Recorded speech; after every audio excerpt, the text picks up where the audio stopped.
de Jesus. O Evangelho nos ensina, o amor e a caridade nos conduz. Allan Kardec vem na brisa do horizonte, ensina a alma carente, com sorriso de criança,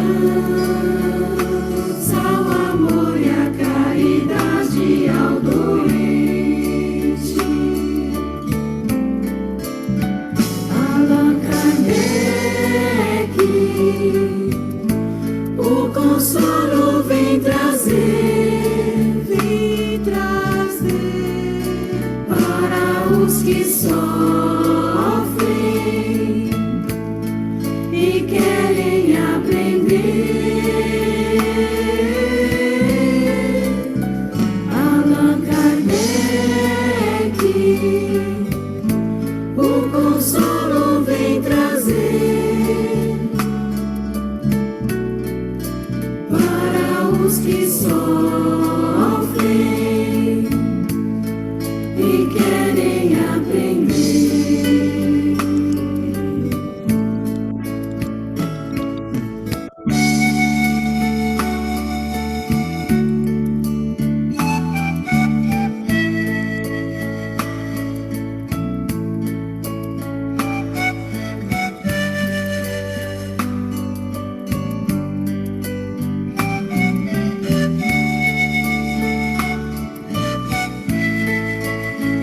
Allan Kardec vem nos mostrar os caminhos de Jesus. O Evangelho nos ensina, o amor e a caridade nos conduz. Allan Kardec vem na brisa do horizonte, ensina a alma carente, com sorriso de criança, o amor e a caridade ao doente. Allan Kardec, o consolo vem trazer para os que sofrem e querem aprender. Allan Kardec, o consolo vem trazer para os que sofrem e querem aprender. E querem aprender.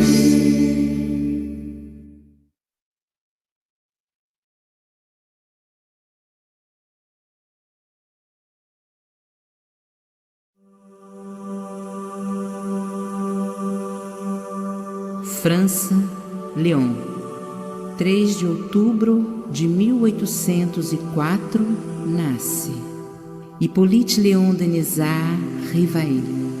Allan Kardec, codificador da doutrina dos espíritos, o embaixador da luz.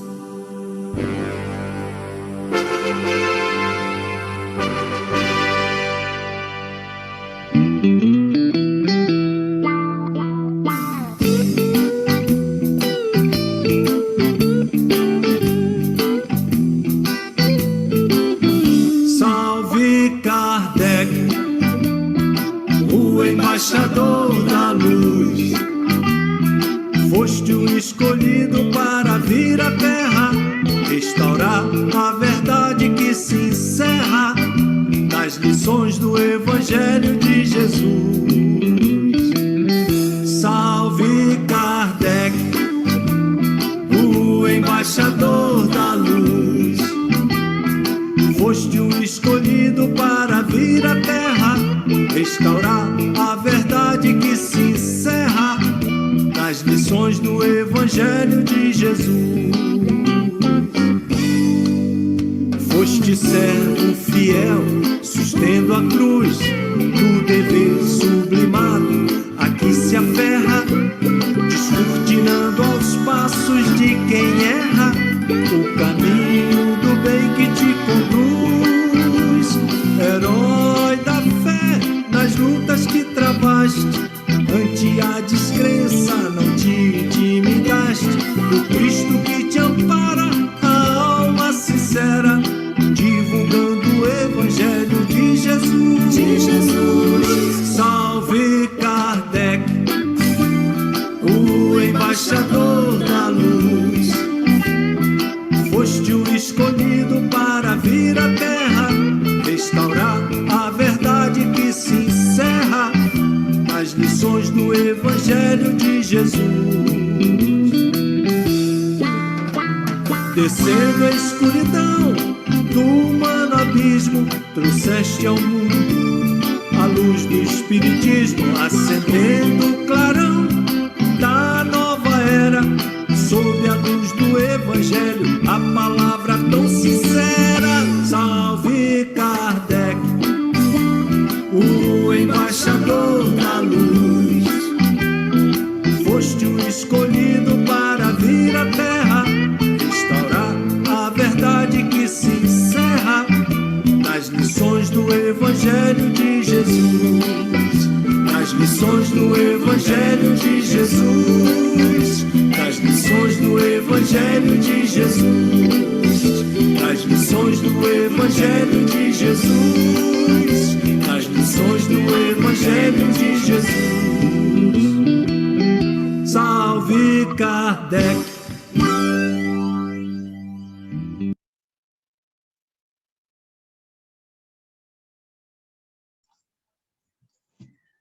Boa noite a todos, muito bem-vindos.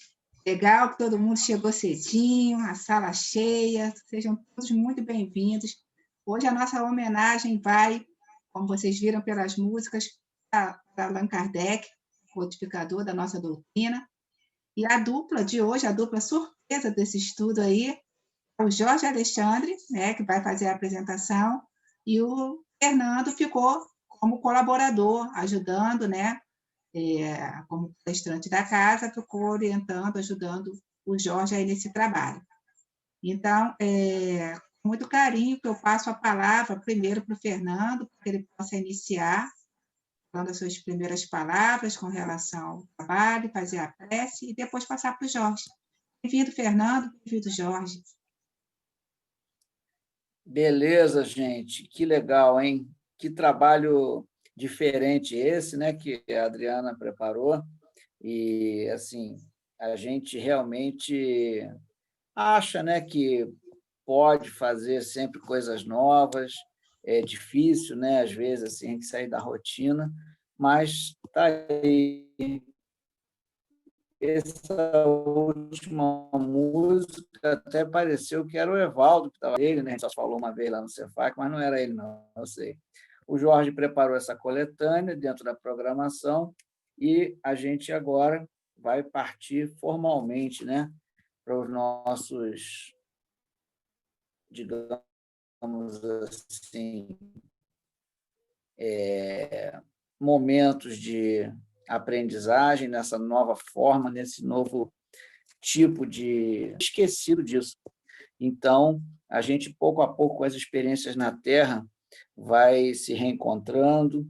É muito legal essa sensação, né, de poder estar sendo desafiado e, principalmente, incluir mais e mais pessoas na arte, né, digamos assim, nesse convite que a doutrina sempre faz, como Emmanuel fala, a maior caridade que a gente faz pela doutrina é a sua divulgação. E a gente está aqui entre nós, né, divulgando, e o Jorge preparou com muito carinho. A gente tentou, assim, fazer algo entre o novo e o que todos já mais ou menos ouviram, e o nosso homenageado de hoje, então, é Allan Kardec. Bom, já demos um tempinho, né, para todos entrarem. A gente vai, então, partir para o nosso momento inicial. Vamos relaxar nossa mente, o nosso coração, nos concentrar, apesar de estarmos cada um em suas residências ou outros locais, mas, nesse momento, a gente pode imaginar que se forma uma união, como diz o nosso querido Alex, como se nós estivéssemos no salão lá do Cefac, imaginando a luz, aquela luz azul, bonita, que traz, com certeza, a lembrança de momentos espirituais. Então, vamos nos unir em oração para agradecer, para louvar e para pedir a proteção de Jesus. Senhor Jesus, Mestre amado, obrigado por estarmos aqui mais uma vez, com a tua permissão, adentrando um território desconhecido, o nosso próprio coração. Obrigado, Jesus, pela oportunidade de estarmos reencarnados e, principalmente, amparados, conforme nos ensina a doutrina espírita, por nossos anjos guardiões, por nossos espíritos protetores. Que a tua bênção, Senhor, desça sobre esses guardiões e, unindo os nossos corações ao teu, possamos agora iniciar os estudos dessa noite. Assim seja. É assim, sem mais delongas, passo a bola para o meu querido Jorge Alexandre. Bom trabalho, meu amigo. Tamo junto aí. Boa noite a todos. Obrigado, Fernando. Deixa eu compartilhar a telinha aqui, só um minutinho.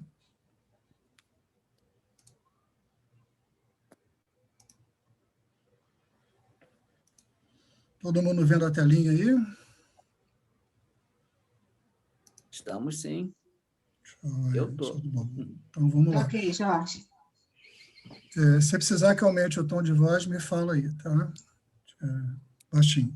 Bom, primeiramente, eu queria agradecer a imensa ajuda que eu tive ao longo da semana, especialmente ao Fernando, mas a lista é grande, de devedores aí, muita gente me ajudando nos bastidores, vocês não têm ideia. Em segundo lugar, eu queria pedir perdão, porque nem tudo eu consegui aproveitar, nem tudo a gente conseguiu encaixar aqui, nem tudo fui capaz de entender. Então, me perdoem aí se eu não conseguir incluir tudo aqui. Vamos falar de Kardec, e aí está a primeira telinha, que é uma agenda. A gente vai falar da vida dele, das obras dele e de algumas mensagens importantes que ele deixou, e um pouquinho de algumas características pessoais, e algumas surpresas aí no meio do caminho. Bom, o que a gente está tentando passar? E esse parágrafo aí, na verdade, eu não tirei de nenhum livro, nem de uma biografia, mas, de uma certa forma, é como eu entendo Kardec, né? Na minha pequenez ainda, como é que eu entendo ele. Então, a gente vai tentar passar as condições familiares, educativas e sociais que contribuíram para a formação de um caráter sério, de elevada conceituação moral, sólida formação educacional, formação de um caráter humanista, formação cientificista e pedagógica de Allan Kardec. Bom, da vida de Kardec. Ele nasceu em Lyon, na França, conforme a música disse aí, no início do século XIX, 3 de outubro de 1804. Apesar de ele ter escolhido uma carreira aí de pedagogo, professor, a família dele era uma família tradicional e respeitada e que atuava na área da magistratura e da advocacia. Kardec desencarnou e morreu em Paris em 1869, 31 de março, aos 65 anos. Perdão aí pelo meu francês, mas o nome de batismo dele é Hippolyte Léon Denisard Rivail.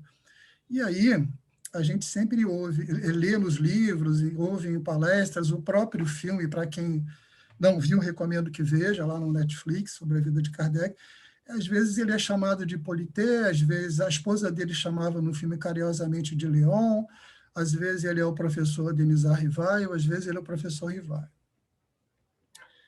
Bom, Kardec foi educado na escola... deixa eu passar o slide aqui. Kardec foi educado na escola de Pestalozzi, na Suíça. Pestalozzi foi um revolucionário na área de pedagogia, uma pessoa muito importante no século XIX, foi uma pessoa que deu uma contribuição grande para rever os processos da metodologia dentro da pedagogia, e Kardec foi seu discípulo, né? Ele estudou em Verdun, era conhecido como Castelo de Verdun, na Suíça, foi lá que ele teve a formação educacional dele.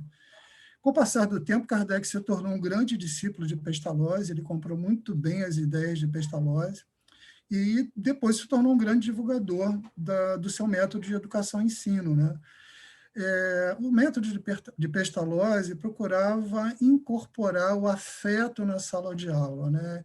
Procurava incutir valores morais na formação de seus alunos. Quem viu o filme percebe um pouquinho disso também, a tentativa de proximidade de Kardec com seus alunos, mesmo sendo século XIX, tratando com carinho, né? Com respeito, e até com um certo humor as questões em sala de aula. Pestalozzi teve um papel muito importante na obra dos pensadores que fincaram a bandeira na pedagogia moderna. Aos 14 anos, Kardec, lá ainda no Castelo de Verdun, já começou os seus primeiros ensaios como professor, porque ele se destacava tanto no meio do seu grupo que ele passou a ser monitor. Ele passou a ser aquela pessoa que ajudava os outros alunos que tinham dificuldade com as suas matérias a se instruírem e a evoluírem. Então, ali ele já começou a engatinhar com seus primeiros passos, né? E, passado um tempo, né, muitas vezes, com o sucesso da metodologia de Pestalozzi, Pestalozzi era convidado a rodar por outros países da Europa, né, implementando institutos semelhantes com o que ele implementou na Suíça, e, acreditem ou não, Pestalozzi deixava a direção da escola na mão de Kardec, na mão de Denisard Rivaio. Isso já denotava aí uma inteligência, uma capacidade muito grande em relação a Kardec, que já vinha se destacando. E em Verdun surgiram as ideias que mais tarde colocariam Kardec na classe dos homens progressistas, humanistas e dos livres pensadores. Ao concluir seus estudos, Kardec retornou à França e retornou um grande poliglota. Kardec falava corretamente o alemão, o inglês, o italiano, o espanhol, e conhecia também um pouco do holandês. E a gente vai perceber que esse poliglota foi fundamental, porque na hora que ele aplicou a metodologia e investiu nos estudos da doutrina, na codificação, ele recebeu textos de diversos países e visitou diversos países, fazia parte do processo da metodologia dele de estudo, e esse conhecimento de outras línguas foi fundamental para que ele desenvolvesse a obra. Ele também era um grande tradutor, ele traduziu muitas obras de educação e moral, principalmente para a Alemanha, e muitas obras de François Fénelon.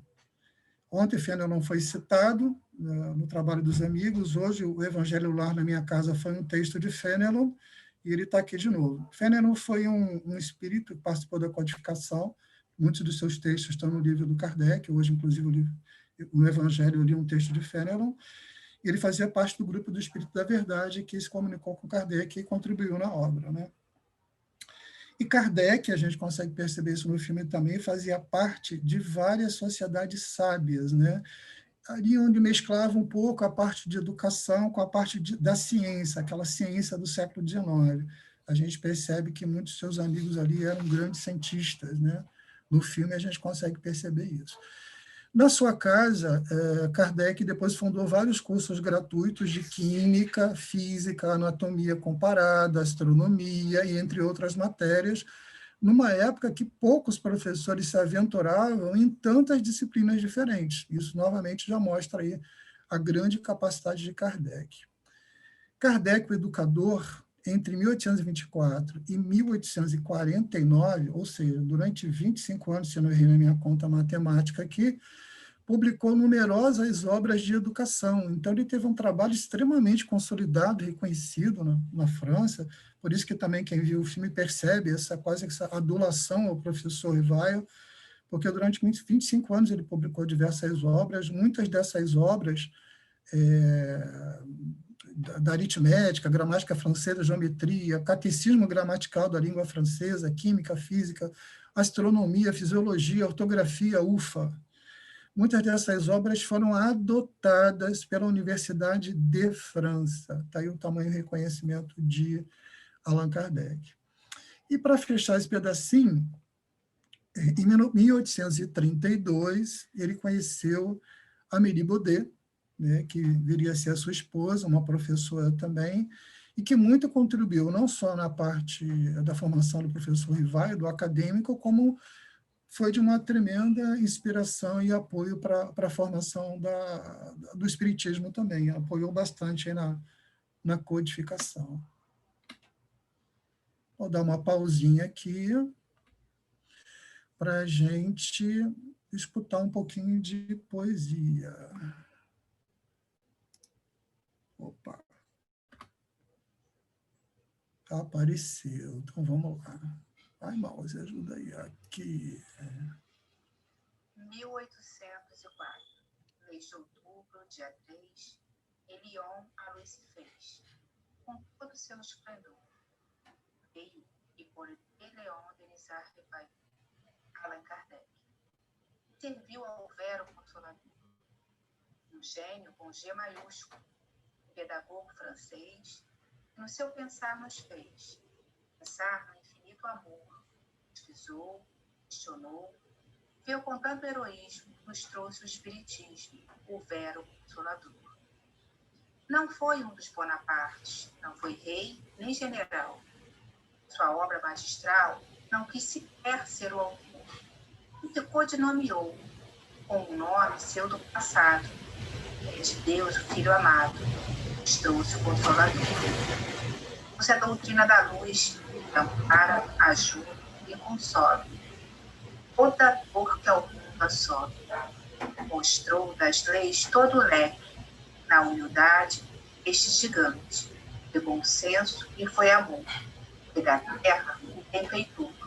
Parabéns, Allan Kardec. Muito bem, um pouquinho de poesia na voz da Adriana. Bom, a gente terminou a primeira etapa aí do professor Denisard Rivaio e vamos começar agora a engatear para aquele que o transformaria no Allan Kardec, né? E vamos começar, aqui um pouco da agenda do que a gente vai falar nessa segunda etapa, né? A gente vai falar um pouco do início do espiritismo, que foi através das mesas girantes ou das mesas falantes lá na França. São fenômenos físicos, né, que depois foram evoluindo para outros tipos de mediunidade, onde ele investiu com a psicografia. Isso contribuiu na evolução das comunicações, que contribuiu na base da codificação, na base da doutrina, dos livros que ele viria escrever.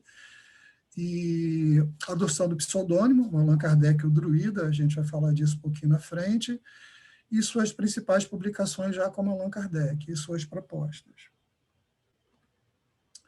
Bom, esse slide aqui eu peguei de outras palestras, dividi essa ideia com o Fernando, que achou interessante, e a ideia aqui é tentar falar para vocês de como é importante esse lado científico do Kardec, né? A gente sabe que a nossa doutrina é um tripé, a religião, a parte moral, a filosofia e a ciência. E aqui do lado esquerdo a gente tem um microscópio, né? Não importa quem é esse cientista aqui, pode ser Lavoisier, quem vocês quiserem, mas era só para dizer o seguinte: o mundo microscópico, aquele mundo invisível das bactérias, das células, dos átomos, do mundo subatômico, agora que a gente ouve falar tanto aí da física quântica, só foi possível através desse aparelhinho aí, do microscópio. Obviamente, hoje se usam aparelhos muito mais complexos do que esse. Mas sem esse aparelhinho não teria sido descoberto esse mundo invisível para os nossos olhos, né? Estamos no meio de uma pandemia, só descobrimos que era o nosso inimigo através de um aparelho desse. Do lado direito, a gente tem um aparelho que nos ajudou a descobrir o macro-universo, né? Aquele mundo gigantesco, né? Que mundo nós vivemos, a que sistema solar esse nosso mundo pertence, a que galáxia esse sistema solar pertence, a que grupo de galáxias a gente pertence, e acreditem ou não, graças a esse aparelhinho hoje muito mais sofisticado, né? A ciência do século XXI já descobriu que existem mais estrelas no universo do que grãos de areia no planeta Terra. E aqui embaixo, a gente tem o único aparelho que o Kardec tinha, o médium, aqui representado por Chico Xavier, no intercâmbio com o plano espiritual, com o mundo invisível, com o mundo etéreo, representado pelo Emmanuel aqui. Então, toda a base da obra de Kardec foi usando esse aparelho aqui, o médium. Então, para ele, esse foi o aparelho para a descoberta dessa nova ciência. Bom, tudo começou pela febre que ocorria na França, nos Estados Unidos um pouquinho, na França, na Europa um pouquinho, mas muito mais na França, das mesas girantes ou das mesas falantes, todo mundo já deve ter ouvido um pouquinho disso, que eram fenômenos que aconteciam, fenômenos físicos, a gente sabe disso, que aconteciam principalmente em Paris, em alguns lugares da França, onde grupos da sociedade se reuniam em volta dessas mesas, se ouviam barulhos, se ouviam toques, muitas vezes essas mesas giravam e algumas vezes elas se elevavam acima da superfície. Daí essas denominações. Havia um grupo ali de aristocratas, né, na época, que levava isso como brincadeira, levava isso como uma diversão, mas o filme também mostra um pouquinho disso, quem viu o filme, que algumas pessoas começaram a se interessar por esse assunto e tentar descobrir o que havia por trás desses fenômenos. Muita gente não levou a sério, achou que era coisa de mágica, de ilusionismo, né?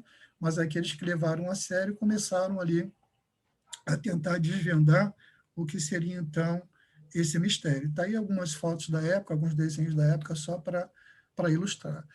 E Kardec, dentro daquele seu mundo, daqueles seus amigos e tal, muito cético, ele foi convidado, ouviu falar desses fenômenos, foi convidado a conhecer, muito cético, ele não acreditava nesses assuntos, mas seus amigos já tinham catalogado algumas coisas, já tinham tentado abrir a mente dele, que tinha muito mais coisas por trás do que aqueles fenômenos banais, né, daquela febre na França. Isso começou em 1854, e Kardec, aos pouquinhos, foi cedendo, até que ele foi para as primeiras sessões e percebeu que realmente havia alguma coisa a mais ali, e, inclusive com material vasto que ele recebeu de seus amigos, né? E aí, quando Kardec já estava virando a chave, né, ele começou a virar aquela cabecinha dele de cientista, né? A gente poderia considerar ele um grande cientista também, uma pessoa de metodologia, né? E aí eu peguei uma frasezinha que está aí no PowerPoint, de uma biografia dele, só um pedacinho, né? Ele mesmo falando, né, ali no grupo de amigos dele, em que ele diz: apliquei a essa nova ciência, como até então tinha feito, o método da experimentação reticências. Aí ele explica todos os métodos científicos que ele usou para comprovar que aquilo era verídico, verdadeiro. Então, ele já estava agora evoluindo da observação científica, da curiosidade para a observação científica, da observação científica para a codificação da doutrina. Ele já estava no caminho de realizar isso daí. Ele já tinha abandonado o ceticismo e já estava na área da investigação. E, com isso, ele começou a desenvolver aí os princípios da doutrina. Como eu disse, ele recebeu muito material, os amigos já tinham realmente catalogado algum material, mas precisava de alguém que tivesse a mente de um grande educador, de uma pessoa com capacidade didática, para reunir esse material, tentar ver o que havia ali por trás. Kardec começou a rodar o mundo e outras cidades, o mundo que eu falo principalmente ali, Europa, né?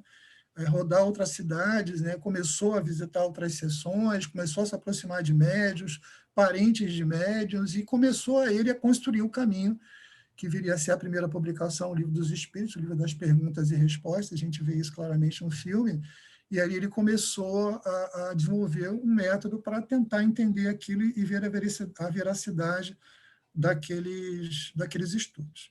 Em determinado momento, Kardec, que não era médium de nenhum tipo, assim,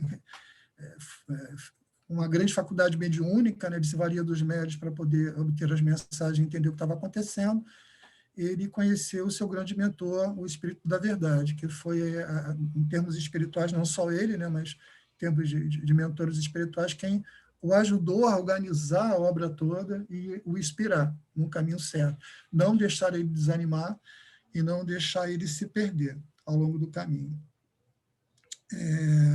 Tem uma outra frase aqui que eu também tirei de uma biografia dele, bem resumida, eu vou colocar aqui.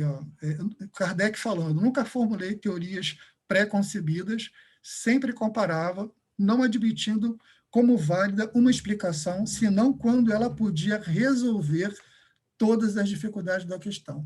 Então, Kardec sempre foi muito racional em tudo que ele fez. Daí a grande contribuição na veracidade da obra dele, né? Isso é muito importante sempre deixar claro.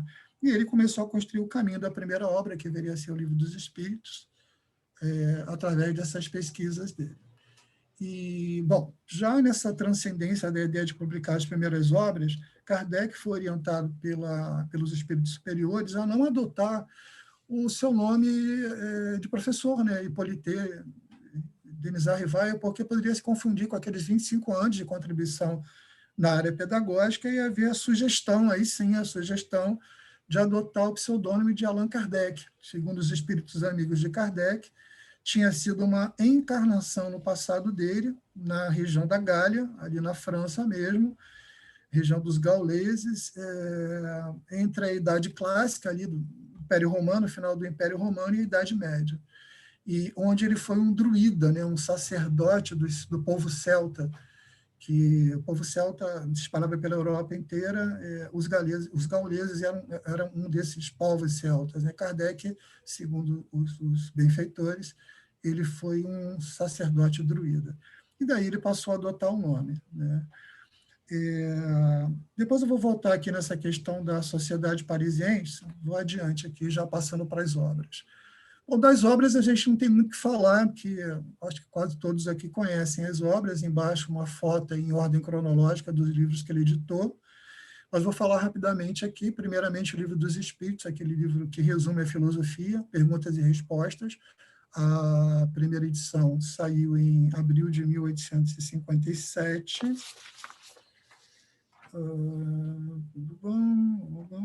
1857, achei aqui, as obras principais, tá aqui mesmo. Eu agora perdi aqui a colinha do meu mentor, Fernando, porque o Fernando me alertou que essa foi a primeira edição. Achei, mas ela foi revista e ampliada, que é a versão que a gente já conhece hoje, atual, em 1860. A atual, segundo o meu mentor Luiz Fernando, ele tem 1019 perguntas. Depois veio o Livro dos Médiuns, em 1861, talvez o mais científico dos livros, em que ele explora aí todo o conhecimento dos vários tipos de mediunidade. Depois, em sequência, o Evangelho segundo o Espiritismo, a obra mais perto aí da parte moral, que a gente concilia mais com a parte religiosa, em 1864, O Céu e o Inferno, ou A Justiça de Deus, segundo o Espiritismo, de 1865, aquele que ele tenta explicar que não existe nem céu, nem inferno, até porque no universo não existe nem em cima nem embaixo, né? E nesse livro ele apresenta aí também vários depoimentos de espíritos, das mais diversas classes, uma classificação e vários depoimentos de espíritos sofredores a espíritos superiores. A Gênese, que conta a história da humanidade, da evolução do nosso planeta, e fala sobre o destino da humanidade, que se espera da humanidade no futuro. Esses são os 5 livros principais, chamado Pentateuco da Doutrina, mas ele também publicou a Revista Espírita, que é uma revista mensal, que foi inaugurada em 1º de janeiro de 1858, onde ele promovia diversos estudos sobre o espiritismo. E, acreditem, ela começou com o nome de Jornal de Estudos Psicológicos, né? Eu sempre fiquei pensando por que psicológico, mas depois que eu vi o comportamento de médiuns, né, hoje, nos dias atuais, eu fico vendo como era intrigante para eles entender como é que uma pessoa mudava de comportamento de uma hora para outra. Talvez tenha vindo daí a questão dos estudos psicológicos. Bom, está aí a obra, digamos assim, principal, né, o Pentateuco, depois teve obras póstumas, depois que ele veio a desencarnar, publicado pela esposa dele, que foi a continuadora da obra dele, mas as 5 principais estão aí. Bom, uma característica aí do Kardec, né? Eu vou pegar novamente aquela frase que eu coloquei lá na frente. Quem é Kardec para mim? É uma pessoa extremamente séria, não poderia ser diferente, senão ficaria até difícil ter crédito da sua obra, né? Uma pessoa de elevada conceituação moral, tinha que ser um espírito de escola, de uma elevada conceituação moral para criar uma obra dessa amplitude para todos nós. De sólida formação educacional, isso contribuiu demais para a obra, né? Da formação de um caráter humanista, cientificista. A gente viu alguns exemplos aí da racionalidade dele, da metodologia científica que ele colocou, e um grande pedagogo. Para mim, esse é Kardec. Essas são as suas principais características. Algumas mensagens importantes Kardec deixou. Fora da caridade não há salvação. A gente vem estudando há alguns meses o que é caridade e o que é salvação. Nem tem muito o que falar sobre isso aqui, porque é a base aí uma das bases da doutrina, né?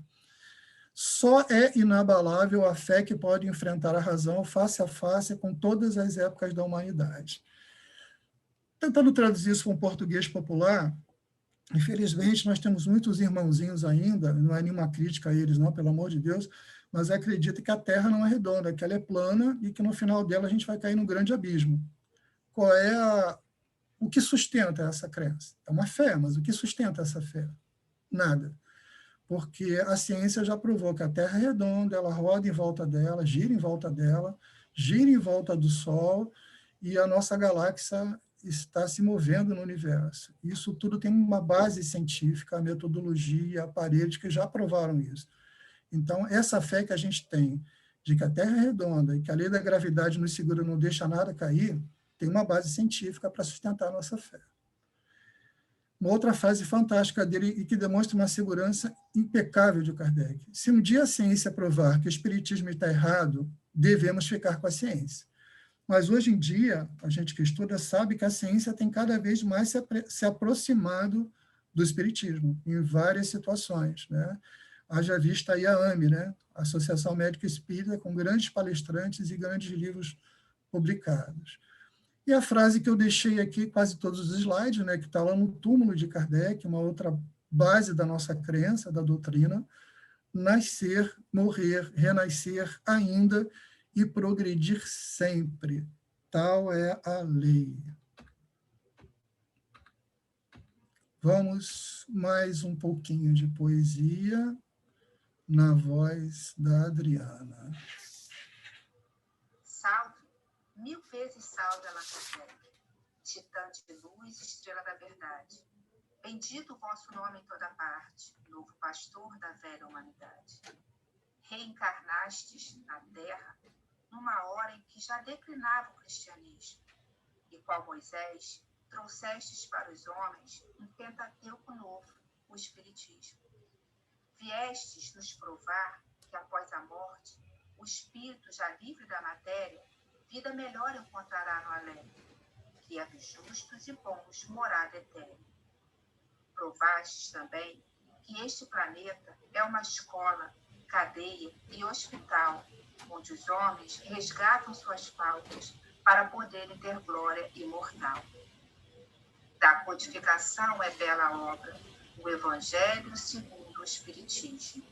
E os livros dos espíritos e médiuns são astros a brilhar no fundo abismo, combatendo a injustiça, a iniquidade, o orgulho, o crime, o ódio e o rancor, como Jesus, as armas empunhastes do bem e do perdão, da paz e do amor. Aprendemos convosco o que é o céu e o inferno também.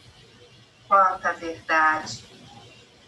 Em vosso livro A Gênese, encontramos lições que dão consolo à humanidade. Saúdo, pois, em vós o novo sol de uma bela manhã de primavera. Vossas lições... Bom, não sei o que aconteceu, mas deu uma interrompida aí no finalzinho da poesia, mas eu espero que vocês tenham conseguido vê-la até o finalzinho. Pessoal, só para fechar, tem uma musiquinha aqui que eu vou compartilhar com vocês também.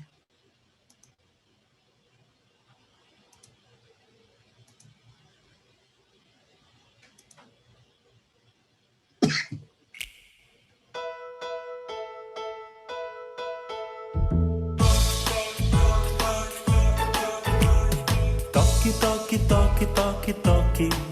Pelas batidas as paredes falaram.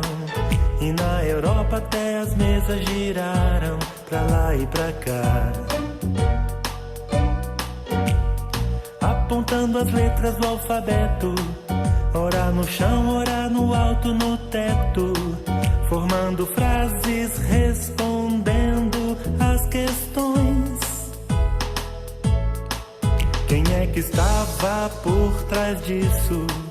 Alguém se preocupou com isso e começou as suas investigações. E descobriu que aquele jeito esquisito foi a maneira que então os espíritos usaram pra chamar sua atenção.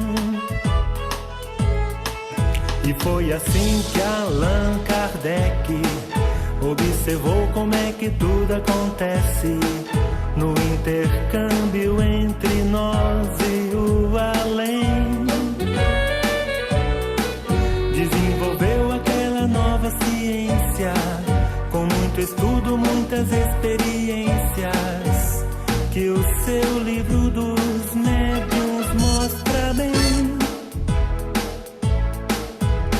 Agora pela voz, pela caneta, não é preciso mais usar a prancheta, pois até mesmo pela intuição, nossos amigos espirituais sempre nos trazem as lições de paz, saudade, incentivo e muito mais. Nossos amigos espirituais sempre nos trazem as lições de paz, saudade, incentivo e muito mais. Muito mais.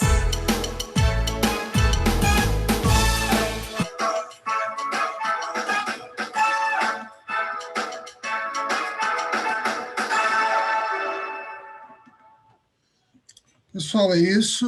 E passando a palavra para o Luiz Fernando de novo. Pô, gente, que legal, hein, Jorge? Poxa, olha, a gente já tá dando para ouvir? Pode seguir. Oi. Pode seguir. Então, gente, que lição, né?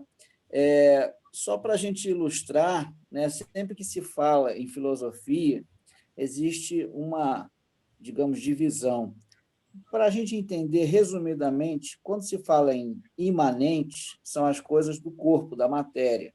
E em transcendente é essa parte que está além da morte, né? O retorno à vida de espírito. E Kardec criou justamente essa ligação. O Jorge expressou isso tão legal, fez essa pesquisa, e, né, tem um livrinho, uma história em quadrinho, que eu recomendo para todos. Tem lá na biblioteca, na livraria do Eurípides, que fala que, em meio a essa revolução que estava ocorrendo na Europa, tinha até médiuns brasileiras, né? Uma mulher, a esposa do Alexandre Camus. Então, o Brasil já estava ligando-se à França naquele momento, né? Teve ondas revolucionárias, 1820, 1830, 1848, e nisso o Spirek foi, digamos, o parteiro dessa grande obra. Muito esforço, trabalhou até desencarnar. Em 1869, ele estava se abaixando para pegar a edição de 1869. Então, ele acabou desencarnando, trabalhando. Esse é o sonho de todos nós, né? Trabalhar pela divulgação, pela nossa própria educação espiritual até a morte, né? Só para vocês terem ideia, em 1856, quando já ia chegar o Espiritismo, Sigmund Freud estava nascendo. Ele só publicou o primeiro livro dele, que é a Interpretação dos Sonhos, 30 anos depois da morte de Kardec. Então, é isso, meus amigos. Vamos deixando aqui uma semeadura para que todos possam cultivar esse campo interior do seu coração, que é pela oração e pelo estudo, como nos recomendou o mestre. Senhor Jesus, mestre amado, obrigado por esta noite de estudos, de confraternização, de iniciação ao mundo invisível que estamos fazendo lentamente, cuidando da vida do espírito que somos e cuidando, principalmente, de deixarmos a terra com boas obras. Esperamos que esta noite tenha sido um pequeno passo para a construção coletiva desta obra, que é a doutrina e que é a vida espiritual vivida conscientemente aqui na Terra. Obrigado, Senhor, por esta oportunidade. Abençoa todos nós e pedimos agora a permissão para encerrar os trabalhos da noite. Obrigado, Senhor. Graças a Deus. Muito obrigada, Fernando. Muito obrigada ao Jorge pelo comprometimento, pela disciplina na realização desse trabalho tão bonito que ficou, organizado. A gente viu que tinha a mão do Fernando aí por trás e a mão de vários amigos também, como o Jorge falou. Eu acho que ele soube aproveitar um pouquinho de cada um e conseguiu fazer um excelente trabalho. A gente vai terminando, então, aqui. Vou liberar os microfones de vocês para que a gente possa se despedir. Dani, quer falar alguma coisa? Não, eu libero aqui. Como dizem a juventude, né? Só alegria. Vamos juntos. Obrigado, mais uma vez. Vai ser uma semana, são 5 dias, vão ser 5 dias direto de fortes emoções. Aí. Com certeza. Aí, obrigado, meninos.